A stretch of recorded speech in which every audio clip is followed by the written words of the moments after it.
യുകെയിലെ ഗ്ലോസ്റ്ററിലെ saint Augustine ചർച്ചിൽ പരിശുദ്ധ കന്യകാമറിയത്തിന്റെയും വിശുദ്ധ Thomas ലീഹയുടെയും തിരുനാൾ ആഘോഷം ജൂലൈ 5, 6 തീയതികളിൽ നടക്കും. ജൂലൈ 5-ന് ഉച്ചയ്ക്ക് 2:45-ന് കൊടിയേറ്റവും തിരുസ്വരൂപ പ്രതിഷ്ഠയും നടക്കും. തുടർന്ന് വൈകിട്ട് 3 മണിക്ക് ആഘോഷമായ തിരുനാൾ കുർബാന അർപ്പിക്കും. 4:45-ന് ലതീഞ്ഞ്, പ്രദക്ഷിണം, സ്നേഹവിരുന്ന് എന്നിവയും ഉണ്ടായിരിക്കും. തിരുക്കർമ്മങ്ങൾക്ക് ഫാദർ ജിൻസൺ മുട്ടത്തുകുന്നേൽ നേതൃത്വം വഹിക്കും. ജൂലൈ 6-ന് മരിച്ചവരുടെ ഓർമ്മദിനത്തോടനുബന്ധിച്ച് വൈകിട്ട് 7 മണിക്ക് വിശുദ്ധ കുർബാന അർപ്പിക്കും.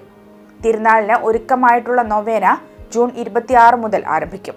എല്ലാവരും തിരുനാൾ ആഘോഷത്തിൽ പങ്കെടുത്ത് വിശുദ്ധരുടെ മധ്യസ്ഥം നേടി അനുഗ്രഹം നേടാനായി വികാരി ഫാദർ ജിബിൻ പോൾ വാമറ്റത്തിൽ, കൈക്കാരന്മാരായ Shaji Joseph, Biju Thomas, Antony James, Bilji Lawrence എന്നിവർ സ്വാഗതം ചെയ്തു.